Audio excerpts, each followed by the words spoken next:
নমস্কার, দুপুর 12টা খবর দিনভর নিয়ে আমি অতনু রয়েছি আপনার সঙ্গে।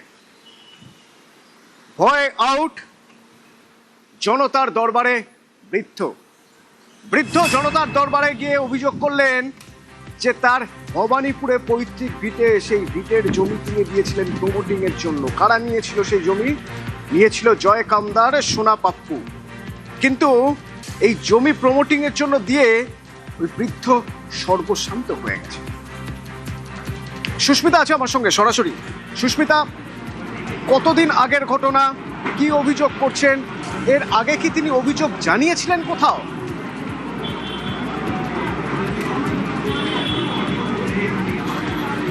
দেখো, এই 81 বছরের বৃদ্ধ প্রবীর মুখার্জি ভবানীপুরের নিবাসী। তিনি গত 5 বছরের বেশি সময় আগে জয় কামদারের কাছে প্রমোটিং এর জন্য তার পৈতৃক সম্পত্তি বা পৈতৃক ভিটে জয় কামদারের হাতে তুলে দিয়েছিলেন, যেমনটা তার অভিযোগ। কিন্তু এতদিনেও তার কোনো ফ্ল্যাট হস্তান্তর কিংবা তার পৈতৃক ভিটের উপর প্রমোটিং এর পর তার যে ফ্ল্যাট দাবিদার, তিনি যে ফ্ল্যাটের, সেই ফ্ল্যাটের এখনো হস্তান্তর হয়নি। এবং এই জয় কামদারের কাছে, জয় কামদার সোনা পাপ্পুদের কাছে তিনি তার পৈতৃক ভিটে, পৈতৃক সম্পত্তির সবটুকু তুলে দিয়েছিলেন ফ্ল্যাট বা প্রমোটিং এর জন্য, কিন্তু এখনো পর্যন্ত তিনি তার ফ্ল্যাট বা আস্তানা সেটি হাতে পাননি। তবে তিনি এর আগে টক টু মেয়রে একাধিকবার অভিযোগ জানিয়েছেন কলকাতা পুরসভার কাছে। শুধু তাই নয়, যে কেন্দ্র অর্থাৎ যেখানে তার বসবাস ভবানীপুরে, যেখানে তার জমি অর্থাৎ পৈতৃক ভিটে যেখানে ছিল এবং এই মুহূর্তে যেখানে তিনি ভাড়া থাকেন ভবানীপুর এলাকায়, সেখানকার একাধিক জনপ্রতিনিধি, কাউন্সিলর, বড় চেয়ারম্যান কিংবা সেখানকার বিধায়ক, প্রাক্তন মুখ্যমন্ত্রী মমতা বন্দ্যোপাধ্যায় কিংবা সরকারি আমলা, তাদের সঙ্গেও দেখা করতে চেয়ে আবেদন করেছেন কাউন্সিলর, বড় চেয়ারম্যান কিংবা টক টু মেয়রের কাছেও একাধিকবার তার এই অভিযোগ জানিয়েছেন। তবে কোনো সুরাহা মেলেনি। আর সে কারণেই তিনি আজ মুখ্যমন্ত্রীর দরবার অর্থাৎ জনতার দরবারে মুখ্যমন্ত্রী শুভেন্দু অধিকারী সেই কর্মসূচিতে সেখানে আজ সকাল থেকে সল্টলেক বিজেপি দফতরে হাজির ছিলেন এবং সল্টলেক বিজেপি দফতরে তিনি মুখ্যমন্ত্রীর কাছে তার যে অভিযোগ, তার ভিটে মাটি হারা হওয়ার যে অভিযোগ, সেই অভিযোগ ইতিমধ্যেই তুলে ধরেছেন। অতনু, সঙ্গে থাকো সুস্মিতা। কি অভিযোগ করেছেন, তিনি কি বলছেন শুনবো। আমি ভবানীপুরে পৈতৃক ভিটায়, ওটা প্রমোটারের হাতে দেওয়া হয়েছিল ওই নতুন করে ওই প্রমোটিং করে বিল্ডিংটা তৈরি করার জন্য। ফ্ল্যাট হ্যান্ড ওভার দিল না, আমার আর কোনো সম্পত্তি নেই, আমার আর কোনো ঘর বাড়ি নেই। বিধায়ক তো ছিল মমতা, তার কাছে পৌঁছতেই পারিনি, কারণ জয় কামদার এবং শান্তনুরা তার খুব প্রিয় লোক ছিল। হতাশ সার হচ্ছি না, এখানে এসে আমি খুব আশ্বস্ত হচ্ছি যে বোধহয় আমি সুবিচার পাবো। এটা আমার ইলিগাল কোনো ডিমান্ড নয়। মৃত্যুর আগে আমি আমার মাথার ছাদটা চাই। বয়সটা খেয়াল রাখবেন, বয়সটা 81। গত 5 বছর ধরে তিনি জনে জনে দরবার করেছেন।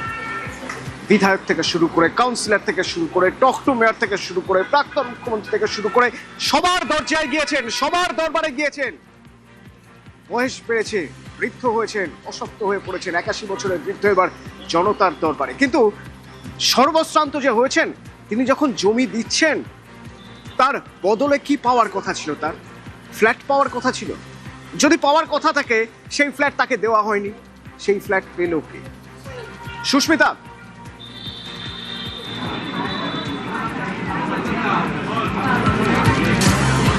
দেখো, এই 81 বছরের প্রবীর মুখোপাধ্যায় তিনি যখন জমি দিচ্ছেন প্রমোটিং এর জন্য জয় কামদারদের কাছে, তখন তার একটি ফ্ল্যাট পাওয়ার কথা ছিল।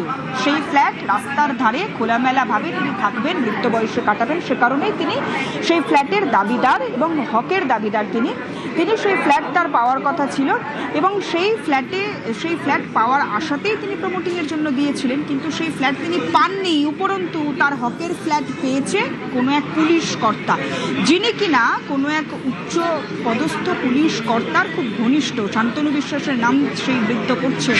শান্তনু বিশ্বাসের ঘনিষ্ঠ এক পুলিশ কর্তা, তারই নাকি, তার কাছেই এই বৃদ্ধ প্রবীর মুখোপাধ্যায়ের যে ফ্ল্যাট, সেই ফ্ল্যাট হস্তান্তর হয়েছে বলে এই বৃদ্ধ প্রবীর মুখোপাধ্যায়ের অভিযোগ।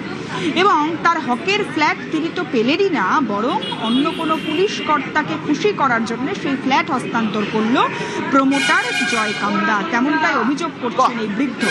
সুতরাং সেটি একাধারে যেমন প্রমোটিং, চমৎকার, হকের ফ্ল্যাট তো পেলেনই না, কোনো এক পুলিশ কর্তা তিনি পেয়ে গেলেন সেই ফ্ল্যাট। সর্বশান্ত হয়ে রয়েছেন ওই বৃদ্ধ। শুনুন কি বলছেন।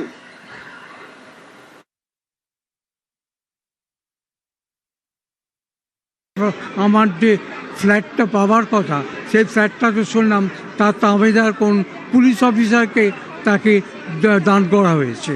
সেই প্রমোটারের নাম হচ্ছে ভয়ঙ্কর, সে এখন জেলখানায় আছে, জয় কামদার, এবং তার সঙ্গে আরও অনেকে ওই সোনা পাপ্পু টাপ্পু অনেকে জড়িত।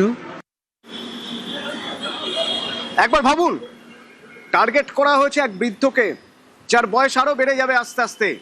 টুক করে তাকে অফার দেওয়া হয়েছে, আপনার এই ভিটামাটি এখানে তুলে দেওয়া হবে একটা ফ্ল্যাট, আপনি একটা ফ্ল্যাট পাবেন এখানে প্রমোটিং এর পর।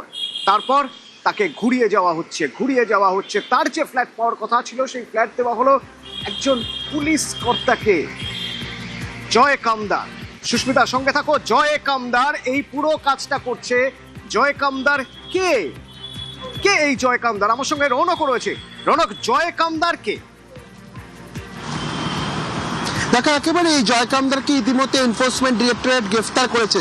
আদতে এই জয় কামদার তোলাবাজি সিন্ডিকেট, জমির জাল নথি তৈরি করা এবং জবরদখল করার পেছনে মূল কারিগর ছিল, এবং তারই ঘনিষ্ঠ ছিল এই শান্তনু সিনহা বিশ্বাস। পুলিশের জোর খাটিয়ে একাধিক জায়গায় এরকমভাবে বৃদ্ধ নাগরিকদের জমি তারা দখল করত, এবং সেই জমির যে কাগজপত্র তারা ভেতর থেকেই, রাজ্যে যে পূর্বতন সরকার তার জোর খাটিয়ে ভেতর থেকে সেই কাগজপত্র তৈরি করা হতো, এবং তারপরে এইরকম ধরনের যাদের জমি, তাদের হকের জমি ছিনিয়ে নিয়ে তারা নিজেরা প্রমোটিং করতেন এবং তাদের বিভিন্ন চড়া দামে বাজারে বিক্রি করা হতো। এবং সেক্ষেত্রেই শান্তনু সিনহা বিশ্বাসের যে পুলিশের জোর, সেই পুলিশের জোর কাটিয়ে জয় কামদার এই প্রমোটিং চক্র তা চালাতো। সিন্ডিকেটবাজি, তোলাবাজি একাধিক জায়গায় কিন্তু এই মূল মাথা ছিল জয় কামদার, এবং তার সঙ্গে যুক্ত ছিল সোনা পাপ্পু। এবং দীর্ঘদিন ধরে তাদের এই সিন্ডিকেট শহর কলকাতার বিভিন্ন জায়গায় চলেছে। শুধু এই প্রবীর মুখার্জি নয়, তুমি জেনে থাকবেই যে শান্তনু সিনহা বিশ্বাস তিনি ফার্ন রোডের যে বাড়িতে থাকতেন সেই ফার্ন রোডের বাড়িও কিন্তু এরকমভাবেই জবরদখল করা। অর্থাৎ শহর কলকাতায় যে জমিগুলিতে কোনো রকম প্রবলেম রয়েছে বা পুরনো দিনের বাড়ি, এগুলোকেই এই জয় কামদার, সোনা পাপ্পু তারা টার্গেট করত। তারপরেই শান্তনু সিনহা বিশ্বাসের পুলিশের জোর খাটিয়ে এগুলোকে জবরদখল করা হতো, এবং বড় বড় বহুতল নির্মাণ করে চড়া দামে সেগুলোকে তৈরি করে প্রথম থেকে সব সাফ করে দাও। আর যার জমি সে পাবে নবডঙ্কা। প্রবীর মুখোপাধ্যায়, ভাবুন, একজন অশীতিপর বৃদ্ধ, তার মাথা গোজার ঠাঁইটুকুও চলে গেল। তিনি কোথায় আছেন এখন, কোথায় থাকেন এখন? আচ্ছা, তিনি তো বলতে পারতেন যে আমার মাথা গোজার জায়গা তো নেই, অন্তত আমাকে একটা ফ্ল্যাট দেওয়া হোক, বিনিময়ে কি দিতে হবে না হয় দেব। তিনি কি এরকম কোনো আবেদন করেছিলেন যে আমার তো মাথা গোজার ঠাঁইটাও নেই? জয় কামদার, সোনা পাপ্পু তারা যদি সে ব্যবস্থাটুকু করেছিলেন এরকম কোনো আবেদন, বদলে কি মিলেছিল সুস্মিতা? দেখো, জয় কামদার কিংবা সোনা পাপ্পু অর্থাৎ যারা প্রমোটার, তাদের সঙ্গে তিনি তিনি তাদের কাছ থেকে তার মাথা গোজার শেষ ঠাইটুকু পেয়েছিলেন। কিন্তু এই প্রমোটারদের তরফ থেকে বলা হয়েছিল যে মিলবে